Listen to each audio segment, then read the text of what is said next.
Opération d'acquisition légale mais anomalie dans les paiements. Le rapport de la Cour suprême lève ainsi le voile sur la conformité et la régularité des marchés de l'aéronef et des équipements militaires. Rentrée scolaire à Gao, Sœur Geneviève revient grâce à Barkhane. Après des années de fermeture, cette école catholique rouvre ses portes grâce à un appui financier de l'opération Barkhane.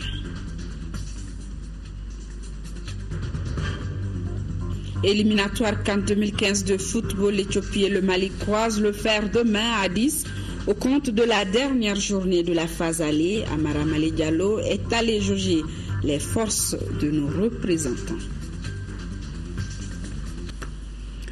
Bonsoir mesdames et messieurs, bienvenue dans cette édition Audience à Koulouva. C'est le groupe ivoirien Magic System qui a été reçu par le président de la République. Ses membres sont à Bamako pour 2 concerts en guise de contribution au processus de paix dans notre pays. Le président a encouragé et félicité ses ambassadeurs de l'UNESCO pour leur brillante carrière musicale et une fierté pour le continent africain. Assalfo Traoré, leader du groupe, à sa sortie d'audience a été interrogé par Modibo Soare.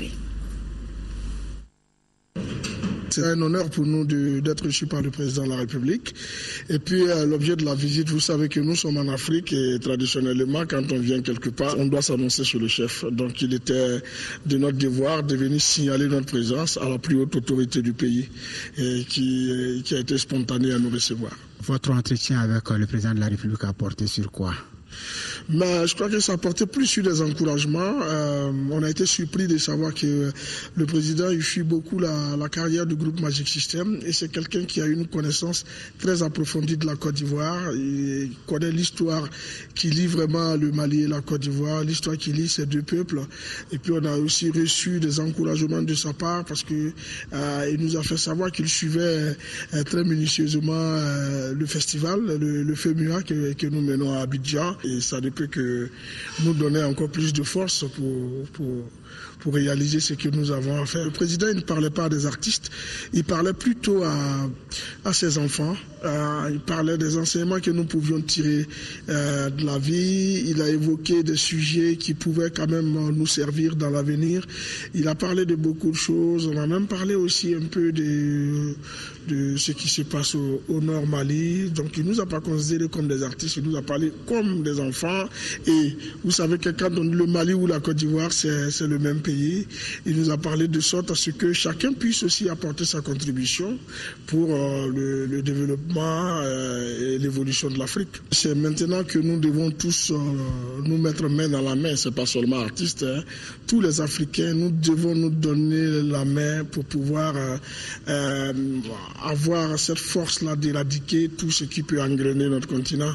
Et je crois que Magic System aujourd'hui est venu, c'est vrai c'est pour un concert, mais c'est pour apporter aussi son soutien au peuple malien, parce que c'est maintenant que nous devons montrer à ce peuple-là que nous sommes de cœur avec lui. Nous savons tout ce qui se passe, même si l'opinion internationale trouve que voilà, il y a des zones qui ne sont pas fréquentables. C'est à nous, les artistes du continent, de dire ici il n'y a rien, il y a toujours la joie de vivre. Et c'est ce que nous sommes venus faire. Et nous allons profiter aussi pour lancer des messages de cohésion sociale, des messages d'union, d'unité, parce qu'on a toujours dit que c'est l'union qui fait la force. Et la Cour suprême qui a publié hier son rapport définitif sur l'audit de conformité et de régularité de l'acquisition de l'avion présidentiel et des équipements militaires. Commandité par le Premier ministre, il fait ressortir des anomalies dans les paiements sans ou avant ordonnancement, l'emprunt et le visa de contrôle financier. Les explications de Sidiki Dambélé. C'est un rapport détaillé de 27 pages que la Cour suprême vient de publier sur les opérations d'achat de l'avion, des équipements et matériels militaires. L'audit, commandité par le Premier ministre, a été réalisé par la section des comptes de la Cour suprême. L'équipe a travaillé d'arrache-pied 3 mois durant pour collecter informations et documents sur l'achat de l'aéronef, des équipements militaires. Pour l'acquisition de l'aéronef, le Boeing BBJ 737-700, si elle a été faite dans la légalité, les rapports soulignent tout de même des irrégularités. Tenez, le contrat d'achat est libellé en anglais au lieu de français langue officielle. Le paiement a été fait avant ordonnancement et l'emprunt conclu avec la BDM SA a été effectué sans consultation et sans l'avis du Comité national de la dette publique. Le paiement avant ordonnancement a eu lieu sur la base d'un crédit budgétaire qui était dans les charges communes de 5,5 milliards. Bon, donc, nous avons fait une première constatation pour dire que, effectivement, le paiement des 18 milliards n'était pas totalement couvert par des crédits budgétaires. Donc, première anomalie. Deuxième anomalie, les paiements ont été confiés à l'agent comptable central du Trésor. Effectivement, l'agent comptable du Trésor, c'est pour servir de liaison avec les paiements à l'extérieur, parce qu'il a un compte à la BCAO, mais il n'était pas le comptable assignateur. Et troisièmement, les paiements ont été faits, comme je le disais tantôt, sans ces pièces requises qui allaient réconforter l'opération. Et maintenant, la couverture allait beaucoup plus vite. Concernant maintenant l'emprunt, donc le ministre des Finances a eu recours à la BDM pour avoir un contrat de paiement de 17 milliards. Et la BDM a viré les montants dans les caisses du Trésor au niveau de la BCAO. Mais dans la pratique, l'emprunt, normalement, devait respecter certains critères. Le premier critère, c'est l'appel à la concurrence. Il fallait voir toutes les autres banques de la place et poser le problème pour avoir peut-être le moins 10 ans. Parce que l'emprunt a été contracté, le 17 milliards, ça a été contracté à 8% le taux et payable sur 5 avec un an de différé. Donc ça va nous coûter en 2019 après dans les 22 milliards et quelques. Les rapports mettent fin aussi à la polémique sur le coût réel d'achat de l'avion. Il s'élève à 18 milliards 586 millions de francs CFA. Pour ce qui concerne les équipements et matériels militaires, il y a bien des zones d'ombre. Outre les 2 versions du contrat qui ne sont pas visées par le contrôle financier, on note également des anomalies dans la lettre de garantie de 100 milliards de francs CFA accordée à la Banque Atlantique. La section de comptes, lors de la collecte des informations, a pu retrouver 3 contrats, sinon 4. Je dis 4 contrats parce qu'il y a un contrat qui a 2 contrats, qui a 2 contrats plutôt. Et c'était l'achat de l'habillement, des matériels de couchage et des véhicules d'une valeur de 69 milliards et quelques, qui a été signé avec la société Gostar. Et là, nous avons eu 2 contrats. Un premier contrat a été signé par le ministre de la Défense avec Amadou Kouma. Et le même jour, un autre contrat a été signé pour le même montant avec Sidi Mohamed Kanyassi. Une dépense budgétaire demande toujours l'engagement. Et l'engagement de la dépense voudrait dire qu'il faut que ça soit matérialisé par le visa du contrôleur financier. Les 3 contrats que nous avons vus n'avaient pas le visa du contrôleur financier. Nous avons remarqué que d'abord le montant est élevé, surtout le montant, l'achat des matériels de couchage et puis de l'habillement, c'est 34 milliards. Soulignons que les opérations d'achat des matériels et d'équipements militaires ont été toutes annulées, mais précisons détail, à ce jour, la Cour suprême n'a reçu aucun document officiel dans ce sens. Autre précision, les conseillers de la Cour suprême disent avoir mené cette enquête en toute indépendance, sans aucune menace ou intimidation, et sont prêts à les défendre partout. Et le rapport que vous pouvez consulter et télécharger sur le site web de la primature, www.primature.gov.ml. Conférence de presse sur le même sujet du collectif pour la défense de la République. Ses membres ont donné leur vision par rapport aux 2 rapports publiés par le Fonds monétaire international et la Banque mondiale. Pour plus de précision, je vous propose d'écouter le porte-parole du collectif, Mohamed Bachili, au micro de Abdrahman Meiga. Le collectif pour la défense de la République, c'est l'ensemble des organisations, des individus et qui sont animés du souci de préserver l'intérêt collectif. Donc la Res Publica étant le bien à nous tous, donc chacun a droit et a l'obligation à veiller à ce que le bien puisse être géré, exploité et servir à l'ensemble de tous. Et comme premier bien que nous avons, c'est d'abord l'État. Protéger l'État, c'est protéger ses intérêts, c'est protéger sa personne, c'est protéger ses biens. Et donc cette obligation incombe à tout citoyen, depuis la maison, à l'échelle communale, à l'échelle nationale. C'est ce qui s'appelle res publica, et celui qui s'est fait ce devoir-là est un républicain. La conférence de presse d'aujourd'hui, c'est toujours encore de sauver l'État contre toute intention et toute pratique qui porte atteinte à son image, à son honneur et surtout aux deniers publics. Les dossiers dits d'achat d'armement, d'équipement d'armement et d'avions et qui ont été gérés de manière telle que contraire à l'éthique, contraire aux lois qui régissent nos institutions, ont révélé que certains, contrairement à l'intention qui anime le président de la République de gérer les affaires conformément au contrat social, certains veulent se servir de l'État pour leur propre intérêt. Et donc le président ayant déclaré cette année de lutte contre la corruption et ayant fait appel à tous les Maliens dès son entrée en fonction que lorsque nous avons connaissance d'un acte qui va à l'encontre de la bonne gouvernance, d'attirer son attention là-dessus, alors c'est ce devoir que nous avons accompli à travers cette conférence, que ceux-là qui sont présumés avoir contribué à la commission de ces infractions de surfacturation, de détournement de deniers publics soient traduits devant les institutions judiciaires afin qu'ils répondent de leurs actes et par cette réponse-là servent de leçon à tous ceux-là qui sont en charge d'une portion de pouvoir public pour servir le peuple conformément à leur mission, à leur devoir. Et c'est en ce moment même que les capacités de la justice malienne sont renforcées à travers un rapport produit par les Pays-Bas. Ce rapport est un ensemble de sentiments des justiciables sur le fonctionnement de l'appareil judiciaire de notre pays. Le document a été remis aujourd'hui au ministre de la Justice, Mamoudou Sidibé. Ce rapport produit par le Royaume des Pays-Bas avec l'appui de l'Union européenne a collecté les besoins de justice des citoyens maliens. Au total, 8000 citoyens se sont exprimés librement sur le fonctionnement de la justice malienne. Il y a des limitations pour la justice moderne et formelle. Et on doit chercher une coopération entre les deux systèmes. Un autre élément qui était très clair, mais ça c'était aussi connu par des autres études, c'est le problème de foncier.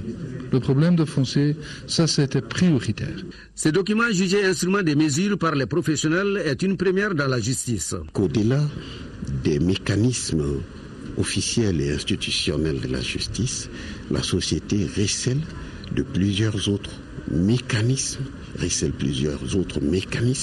de prise en charge des différents qui peuvent naître dans la vie sociale entre les citoyens et que ces mécanismes-là sont aussi rassurants s'ils étaient reconnus que les mécanismes officiels. Ça veut dire donc que du point de vue de l'intelligibilité même de la justice, on gagnerait à intégrer beaucoup de ces mécanismes et à les prendre en compte au niveau de la distribution de la justice par des mécanismes de reconnaissance qu'il faut faire à l'égard de ces systèmes parallèles de justice. Si les professionnels du droit savent ce que les justiciables attendent d'eux, l'objectif recherché par les initiateurs de ce rapport sera facilement atteint. Il s'agit de concilier le mécanisme traditionnel et l'institutionnel. C'est là pour une justice plus fiable et plus accessible. Après les turbulences, les relations entre le Mali et le FMI ont de nouveau repris des couleurs. Cela s'est confirmé à Washington, où se déroulent actuellement les assemblées annuelles des institutions de Bretton Woods. Si les perspectives économiques mondiales ne sont pas très reluisantes, l'Afrique demeure également sous la menace des répercussions négatives du virus Ebola qui pourrait faire perdre au continent des dizaines de milliards de dollars, et le budget 2015 du Mali sera affecté par cet environnement pas favorable, sans toutefois jouer sur les secteurs prioritaires comme l'agriculture, l'éducation ou encore la santé. C'est ce qu'a expliqué le ministre de l'économie et des finances, Boare Félicie Soko, au micro de Salif Sanouko. Je pense qu'avec l'arrivée de la mission du fonds au mois de septembre, on a pu faire l'état des lieux et s'assurer de part et d'autre qu'on est en train d'avancer comme convenu. Donc nous pouvons dire qu'aujourd'hui les choses ont le vent en poupe. Alors actuellement, nous sommes en pleine session budgétaire au niveau du pays. Alors peut-on savoir un peu quelles seront un peu les colorations du budget pour l'année prochaine ? Bon, je pense que le budget, c'est vrai que on avait été un peu optimiste au moment de faire les arbitrages. Avec la revue du fonds, on a dû revoir nos ambitions à la baisse. C'est un peu dommage parce que ça laisse très peu de marge pour le financement de l'économie. Mais c'est mieux que rien. Ça nous permet de repartir et vraiment de recapitaliser l'appui des différents bailleurs de fonds avec ce retour en confiance. Nous pensons que ça valait le coup de payer pour cela. Donc le budget en termes de grandes orientations reste vraiment focalisé sur l'agriculture. On veut vraiment mettre plein feu sur l'agriculture parce que vous savez que le chef de l'État s'était engagé à aller à 15% dans les 2 ou 3 années à venir, alors que les objectifs de Maputo sont à 10%, comme vous le savez. Mais nous pensons que c'est une bonne chose pour un pays où le potentiel agricole quand même reste la manne. Donc c'était important qu'on avance. Donc là, en termes de charges récurrentes du budget, on a prévu à peu près 14% pour le secteur de développement rural. Maintenant, l'éducation garde toujours sa place au niveau de l'enseignement secondaire et primaire, mais également au niveau de l'enseignement supérieur. Les deux ensemble vont chercher dans les 30% du budget. Bon, au niveau du secteur de la santé, là aussi, on a sauvegardé les ratios de 12%. Donc, voilà globalement le profil du budget. Et pour faire baisser le coût de l'électricité, notre pays mise désormais sur le développement des énergies renouvelables et celles hydrauliques. C'est le message envoyé par le ministre en charge du domaine, Mamadou Frankali Keita, qui est à Washington, où il a eu des échanges avec de nombreux partenaires. Malgré les charges qui incombent aux consommateurs maliens, EDM vend l'énergie à perte, puisque le kilowattheure produit à 140 francs CFA n'est revendu qu'à 100 francs CFA. Cette situation devrait bientôt connaître une évolution grâce à l'apport des énergies dites nouvelles ou renouvelables. C'est en tout cas la conviction du ministre de l'Énergie qui s'est confié au micro de Salif Sanogo. Vous savez que le projet solaire de Plengana est une première en Afrique de l'Ouest, une centrale solaire de 33 MW. Donc les dossiers sont au point de finalisation. Nous avons discuté avec la banque sur un chronogramme de gestion de ces dossiers. La même discussion s'est déroulée avec le projet de Kenyé, aussi les contrats de cession d'énergie, les contrats de concession et le contrat de partenariat. Donc aujourd'hui, on peut dire que ces dossiers sont à un niveau d'engagement où on peut prévoir la mise en service, le début des travaux pour 2015. Donc on peut dire quelque part, au-delà des centrales thermiques et hydrauliques, aujourd'hui l'avenir en tout cas de la production, en tout cas d'énergie dans notre pays, passera également par les énergies renouvelables. Ça c'est notre nouvelle orientation. Vous savez que toute la difficulté de la gestion énergétique de notre pays repose sur le prix de cession du kilowattheure. Et c'est lié à la production thermique. Aujourd'hui, nous nous retournons vers les énergies renouvelables, comme l'énergie solaire, comme l'hydraulique, qui sont disponibles chez nous. Le Mali a l'un des meilleurs ensoleillements de l'Afrique et nous avons au moins 1000 kW en hydroélectricité disponible que nous devons développer. Donc la solution pour nous aujourd'hui, c'est les énergies renouvelables et c'est ce que nous sommes en train de faire et c'est la priorité du gouvernement aujourd'hui. Et quelque part dans les années à venir, cela pourra permettre au Mali d'atteindre l'autosuffisance énergétique et surtout à un bas coût. C'est ça. On tend, en tout cas, nous allons tendre vers la diminution du coût du kilowattheure. Vous savez qu'aujourd'hui, le coût marginal de production est de 140 francs et le prix moyen de vente est autour de 100 francs. Donc, chaque nouveau client pour nous aujourd'hui, la production s'est faite à perte. Donc, nous sommes obligés d'inverser cette tendance en nous orientant vers ces énergies renouvelables et c'est ça qui va se faire dans les années à venir. Et merci donc à Salif depuis Washington. En 2013, 12 millions de personnes ont bénéficié d'un traitement de maladies tropicales négligées au Mali. Toutefois, ces maladies parasitaires et infectieuses persistent dans certaines zones du pays. C'est pourquoi le département de la santé et ses partenaires ont organisé une journée de plaidoyer pour plus de sensibilisation, nous dit-on. Batraoré. La présente journée de plaidoyer vise à intensifier la sensibilisation pour une plus grande adhésion des masses à la lutte contre les maladies parasitaires et infectieuses appelées maladies tropicales négligées. Il s'agit principalement du trachome, de la filariose et de l'ongosarcose, des maladies qui ont bénéficié de l'appui technique et financier du gouvernement et des partenaires comme Hélène Killen International, l'USAID, entre autres. Notre retour en 2014 comme principal bailleur témoigne de notre intérêt à accompagner le pays dans l'atteinte des objectifs, non seulement d'élimination de la filariose et du trachome en 2015, mais aussi du contrôle de l'éventuelle élimination du schistosomiase. Cet engagement des décideurs et acteurs de la lutte contre les maladies tropicales négligées a permis de traiter 12 millions de personnes en 2013 au Mali. Du coup, la couverture thérapeutique est estimée à 80%, alors que le taux de couverture géographique avoisine 100%. Malgré ces bons résultats, la prévalence de ces maladies est encore élevée. Au Mali, malgré la mise en œuvre de ces différentes stratégies, les défis demeurent, notamment dans le cadre du traitement des masses, de la faible adhésion de la population et de l'insuffisance des ressources. C'est pourquoi il est important d'organiser des journées de plaidoyer pour avoir l'adhésion de tous les décideurs et tous les acteurs impliqués à travers leurs engagements aux différents niveaux. Toutes les pistes doivent être explorées pour obtenir l'adhésion de tous les acteurs impliqués. Cette journée de plaidoyer est organisée au moment où le partenaire privilégié, l'USAID, franchit le seuil du milliard de cas de maladies tropicales négligées traitées dans le monde. Et le président de la Commission électorale nationale indépendante qui porte à la connaissance des organisations nationales et internationales que la date limite de dépôt des demandes d'accréditation pour l'observation de l'élection législative partielle du cercle de Yorosso, scrutin du 2 novembre 2014 est fixée au jeudi 23 octobre 2014 à 15h. Fortement secouée par la révolution du jasmin, la Tunisie signe son comeback dans le giron africain. Nanti de son expertise dans le domaine de la santé et du tourisme, le pays multiplie les opérations de charme en direction des pays africains au sud du Sahara. C'est dans ce cadre qu'un forum tuniso-africain sur la coopération et le développement vient de se tenir dans la ville balnéaire de Hammamet. Envoyés spéciaux Youssouf Touré et Makamfi Konaté.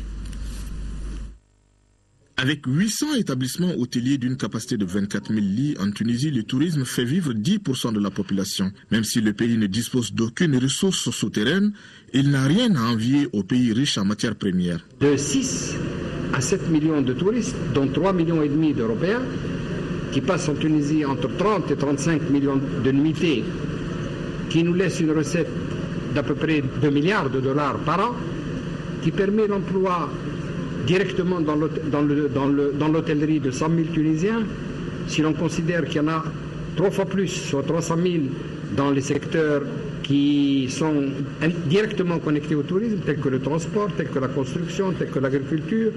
À côté du tourisme, le secteur de la santé, c'est l'autre produit d'exportation de la Tunisie. Avec un plateau technique de très haute qualité, une ressource humaine hautement qualifiée, dont le professionnalisme est reconnu outre-Atlantique, la Tunisie a réussi le parfait maillage entre le tourisme et la médecine. Le pays accueille plus de 400 000 patients étrangers par an, ce qui fait le bonheur des cliniques privées dont le nombre croît d'année en année. 400 000 patients étrangers, ce qui rapporte à la Tunisie plus que 1 000 milliards. Ceci représente 1,8 sur le PIB. Donc le secteur de la santé est l'un des secteurs phares de développement économique de la Tunisie. Le couple tourisme et santé est conforté par un partenaire non des moindres, la compagnie aérienne nationale Tunis Air, qui s'est fait une place de choix dans le transport aérien, mais aussi dans divers services comme la formation. La compagnie entend consolider sa place et lorgne même sur le leadership dans le transport aérien en Afrique au sud du Sahara. TUNISAIR vise à se positionner comme étant une des compagnies majeures dans le transport aérien en Afrique. On connaît qu'il y a 3 ou 4 compagnies majeures et TUNISAIR, son objectif, ses orientations stratégiques, c'est d'être parmi ces compagnies majeures de transport. TUNISAIR, c'est un groupe. On fait la maintenance, on fait l'assistance, le handling, on a le centre de formation simulateur, formation DPN. Donc on cherche on prospecte des partenariats avec des compagnies aériennes ou des sociétés spécialisées en Afrique.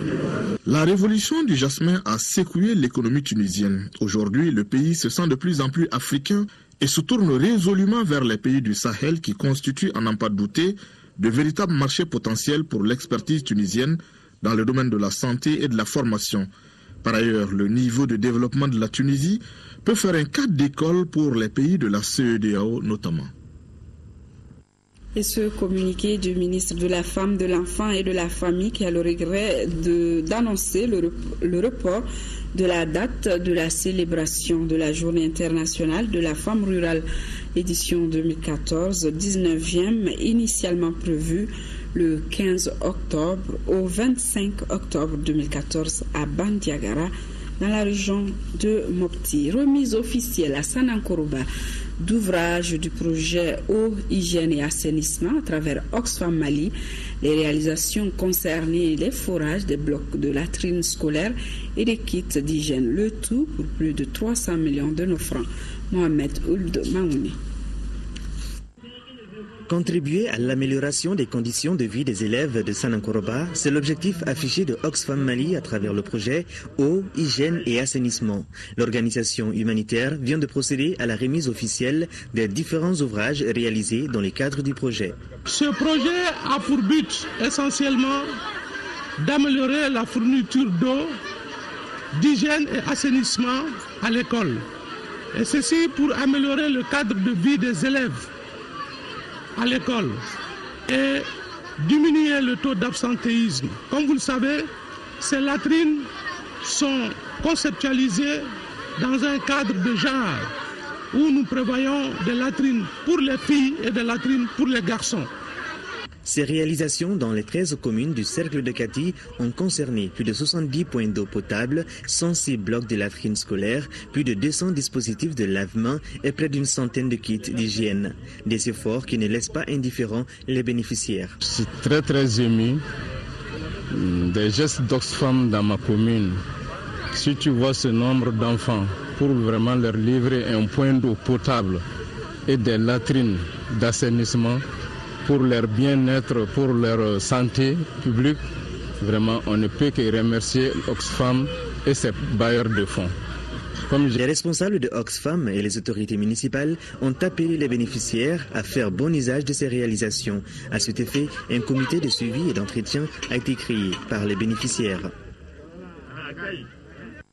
Et je vous le disais, dans les titres, l'école catholique Sœur Geneviève de Gao a rouvert, détruite par les bandits armés. L'établissement reprend ses activités avec 6 salles de classe et cela grâce à un appui financier de 9 millions de francs CFA de l'opération Barkhane. Bien que partielle, cette réhabilitation permettra à plusieurs élèves de la ville de Gao de reprendre le chemin de l'école. Boubacar Babletouri, compte rendu. La crise politico-sécuritaire qu'a connue le Mali a eu des conséquences néfastes sur les bâtiments publics. L'école Sœur Geneviève de Gao n'a pas échappé à cette règle. C'est justement pour permettre à l'établissement de reprendre ses activités après 2 années de fermeture que l'opération Barkhane a réhabilité et équipé une partie de cette école. Il s'agit de 6 salles de classe du fondamental, la direction, la salle des enseignants, l'infirmerie, le logement du gardien et le magasin. L'école a également reçu du matériel didactique, du matériel scolaire et d'autres matériels pour un montant de plus de 9 millions de francs CFA. Cette inauguration sonne comme une renaissance, car elle constitue, nous l'espérons, un signe de prospérité et contribue à un climat de vie apaisé entre les personnes, entre les communautés. Avec tous mes frères ici présents, avec tous ceux qui nous ont aidés, afin que nous puissions réaliser ce projet, je ne pourrais que manifester ma joie. Pour une meilleure construction citoyenne, les autorités régionales de Gao, les responsables de l'éducation, les parents d'élèves ainsi que les élèves ont assisté à la montée des couleurs avant de visiter les locaux réhabilités. Ici dans la ville de Gao, il y avait encore 3 écoles non fonctionnelles, dont Sœur Geneviève. Donc c'est le lieu pour moi de remercier encore les forces Barkhane. L'école a été fermée. Certains ont été contraints à l'exil. Aujourd'hui, Dieu merci, avec l'appui de nos amis français, l'appui de la communauté internationale, l'appui des forces armées de sécurité et l'engagement de tout le monde, Gao redevient Gao. L'établissement Sœur Geneviève de Gao a été construit en 1952. Il comprend actuellement 18 salles de classe, dont beaucoup sont à réhabiliter. Et oui, nous sommes tous passés par là. Autres travaux de réhabilitation, il s'agit de ceux concernant les mausolées de Tombouctou.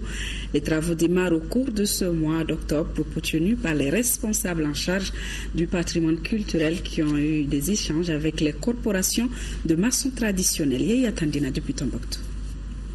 Cette rencontre entre maçons traditionnels de Tombouctou et architectes spécialisés dans les techniques de construction a pour axe principal de conduire des démarches pratiques sur l'intégration des techniques et pratiques traditionnelles dans la restauration et la réhabilitation des biens immobiliers de Tombouctou. Les travaux seront réalisés par les maçons de Tombouctou où il existe déjà une corporation, ils sont organisés en corporation. Donc on voudrait mettre à profit l'existence de cette organisation pour reconstruire tous les mausolées qui ont été détruits notamment. Ce cadre a permis d'échanger avec la quinzaine de maçons traditionnels œuvrant dans le secteur de la construction en général et de la réhabilitation de l'architecture traditionnelle en particulier. On est très content de cette formation-là. Ça nous a augmenté. Nous aussi, on a augmenté les formateurs. Le savoir-faire du maçon, c'est un patrimoine. C'est pourquoi il a été retenu ces mausolées aussi sont sur la liste du patrimoine mondial parce qu'ils ont été édifiés par les compétences locales. Donc pour que ça reste patrimoine, il faut que ça soit reconstruit par ces mêmes compétences locales.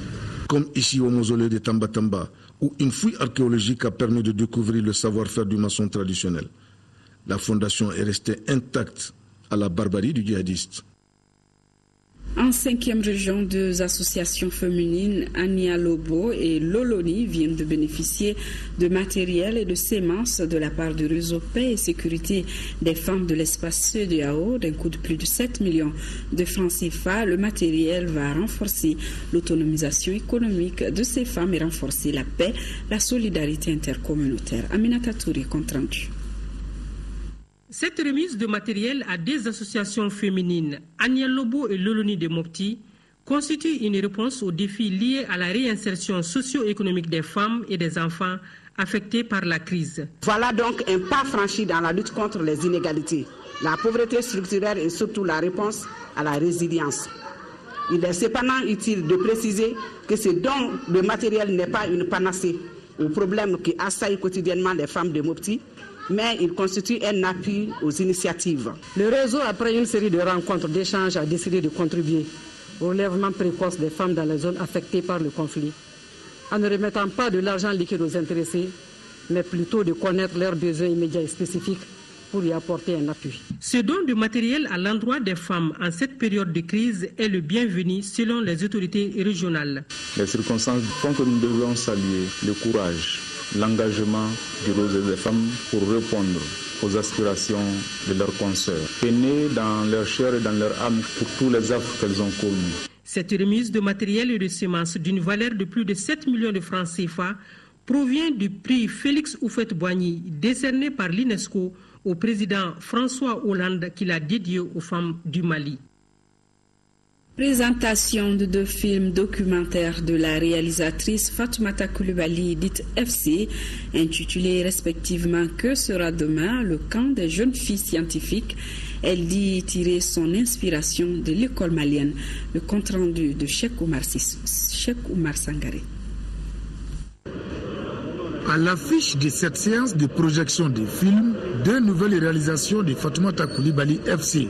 Les 2 films documentaires portent sur l'éducation au Mali. Le premier s'intitule « Que sera demain ? Grève interminable, violence universitaire, corruption, baisse des niveaux d'études scolaires ou autres conditions de travail ». Bref, ce court-métrage met à nu les mots qui minent l'école malienne. Ayant fait des constats sur notre administration scolaire, les parents, les étudiants, je me suis dit pourquoi ne pas écrire un film sur ça et faire parler les intéressés eux-mêmes, les étudiants eux-mêmes, les professeurs eux-mêmes, les parents qui nous sommes nous-mêmes, la société elle-même.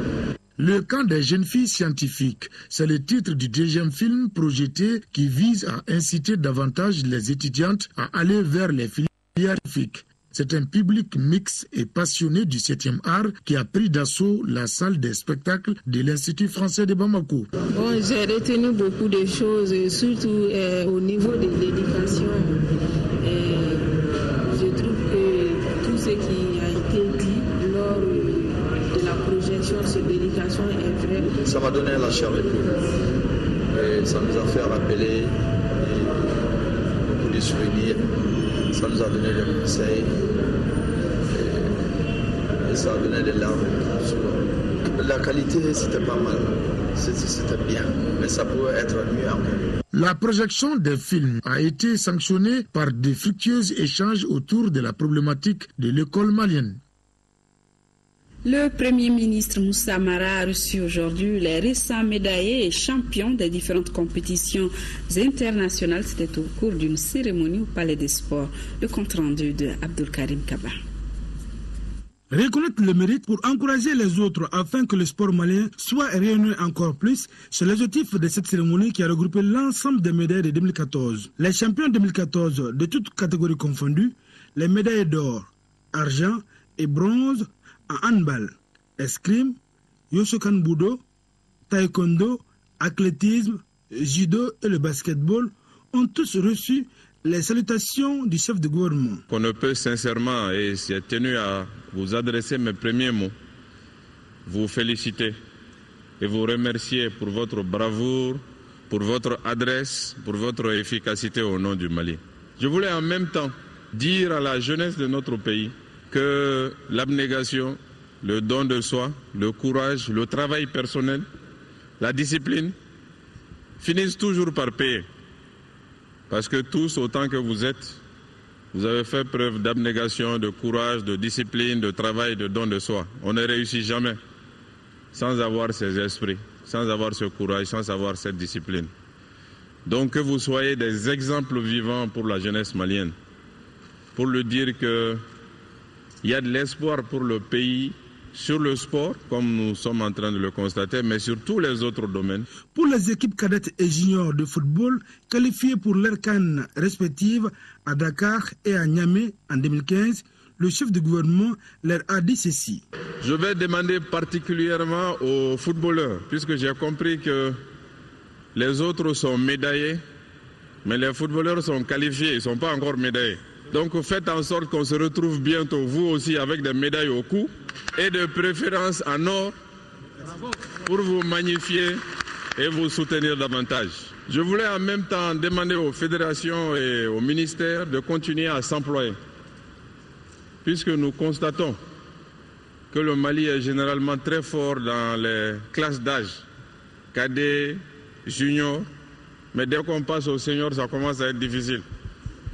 Donc on demande aux fédérations et aux ministères, notamment surtout les jeunes basketteuses là, qui ont été championnes cadettes, championnes juniors, pour qu'elles soient championnes seniors. Et on va tout faire pour ça. Moussa Mara n'a pas manqué de réaffirmer l'accompagnement de l'État à toutes les disciplines pour d'autres médailles et trophées. Le ministère des Sports qui animait cet après-midi une conférence de presse, c'était pour faire la restitution de la mission effectuée par le chef du département en Algérie, compte rendu Isaac Tchenou. C'est à un véritable exercice de restitution que le conférencier s'est adonné. Une restitution qui concerne les missions effectuées par le chef du département des sports en compagnie de 12 fédérations nationales en Algérie à la demande de la partie algérienne. La mission se situe dans le cadre de recherche de performance des équipes de nos différents pays. Un protocole a été signé. Un chronogramme que copie a été remise, je pense, à la presse dès le retour de M. le ministre. Mais au-delà de ce protocole d'accord, il y a eu également ce qu'on appelle un cadre pour essayer de mettre en œuvre les actions prioritaires. Et cela se traduit en 150 bourses, comme ça a été publié à la presse. Mais tout de suite, c'est-à-dire octobre 2014, il faut mettre en route 30 boursiers à destination d'Alger. Les bourses se répartissent ainsi qu'il suit. Pour la formation des études de gradation, c'est le niveau maîtrise au Mali. Ensuite, pour les études de post-graduation, c'est-à-dire le niveau master, donc après la maîtrise, et c'est là dans 3 spécialités. C'est la méthodologie de l'entraînement sportif. Deuxième spécialité, les sciences biologiques appliquées au sport. Troisième spécialité, les sciences humaines appliquées au sport. Troisième domaine d'études, c'est ce qu'on appelle la formation qualifiante. L'occasion a été aussi bonne pour les fédérations invitées de prendre contact avec leurs homologues algériens. C'est également l'un des temps forts de cette mission. Le football, par exemple, obtient la couverture en gazon synthétique de 6 terrains en 3 ans. La partie algérienne a voulu d'abord un engagement entre les différentes fédérations. Il faut d'abord que les fédérations elles-mêmes s'engagent et se mettent d'accord sur des actions qu'elles comptent mener ensemble. Et l'État est là pour accompagner. Parce que la partie algérienne, sachant que des engagements sont déjà signés entre elle et ses fédérations, donc ne peut pas agir à la place des fédérations. La traduction des accords en programme exécutif signé entre les 2 ministres concrétise les relations entre l'Algérie et le Mali sur le plan sportif. Et sport toujours, les Aigles sont arrivés à Addis Abeba. Ils affrontent demain les Éthiopiens au compte de la dernière journée de la phase allée des éliminatoires de la CAN 2015. Nos envoyés spéciaux sont Mamadou Sidibé et Amara Diallo. Les 22 joueurs et l'encadrement qui sont arrivés ce vendredi à 6h15 local, 3h15 temps universel à Addis Abeba en provenance de la France. Après 4 jours de regroupement à Médon, les Aigles foulent le sol éthiopien pour cette rencontre de la 3e journée des éliminatoires de la CAN 2015. On a fait une bonne préparation à Paris et donc je crois que l'état d'esprit aussi des joueurs se me paraît un peu intéressant parce que c'est vrai que ça joue beaucoup cet état d'esprit. Ce sera comme tous les matchs, ce sera un match difficile, mais je crois qu'il ne faut pas trop parler de l'adversaire parce que c'est vrai qu'ils sont dans une situation délicate. Mais il faut voir leur situation, c'est-à-dire il faut voir ce que nous on doit faire, comment on doit faire. Il faut occuper plus nos joueurs que l'adversaire. Cette préparation en France s'est passée dans les très bonnes conditions. Ils étaient dans un hôtel en fait, où toutes les conditions étaient réunies et avec un terrain d'entraînement à proximité où l'environnement était au beau fixe et l'état d'esprit aussi est tout à fait dans un cadre tout à fait sportif. Et je pense quand même qu'avec toutes ces conditions réunies, et nous aborderons vraiment dans le meilleur des conditions ce match demain. C'est une rencontre d'une importance capitale pour les 2 pays. L'Éthiopie, après 2 défaites, a très envie de renaître dans ce groupe où les Maliens occupent la 2e place derrière l'Algérie avec une victoire et une défaite. Si les Maliens partent avec la faveur de pronostic par rapport à la qualité de l'effectif et au classement, il n'en demeure pas moins que les Antilopes de Walia se produiront à domicile avec l'avantage du terrain et du public. Bon, moralement on est bien, même si là on traîne un peu pour les visas. On le sait, on les comprend aussi, c'est un peu pour nous emmerder un peu, mais bon, c'est pas très important. Je me sens aussi investi d'une petite responsabilité puisque forcément je dois essayer d'accompagner les joueurs forcément plus jeunes que moi, donc on essaye de transmettre un petit peu de son expérience et voilà, je suis content de faire partie de cette aventure et bon, j'espère qu'ils feront un bon résultat. Le match de samedi qui sera officié par les arbitres tunisiens à 16h local, 13h temps universel, est un tournant décisif pour les Aigles qui doivent faire comme l'Algérie en s'imposant ici. Alors un grand pas sera fait vers la qualification en attendant bien sûr de confirmer mercredi déjà au stade du 26 mars contre le même adversaire pour le début des matchs retour. Le match Éthiopie-Mali est à suivre demain à 13h en direct sur votre télévision nationale. Et justement, en raison de cette retransmission, le journal de la mi-journée vous sera présenté à 12h. Et cette nouvelle publication dans vos kiosques Master Mag, c'est un mensuel gratuit d'information et de publicité édité par Mastercom. Page noire de cette édition, un collègue du bureau des oulémas s'en est allé, l'inimitable Seydou Traoré, qui avait le secret des questions originales, a été accompagné aujourd'hui à sa dernière demeure par de nombreux parents, collaborateurs, amis et connaissances. Il repose désormais au cimetière de Sougounikou. Lamine Keita.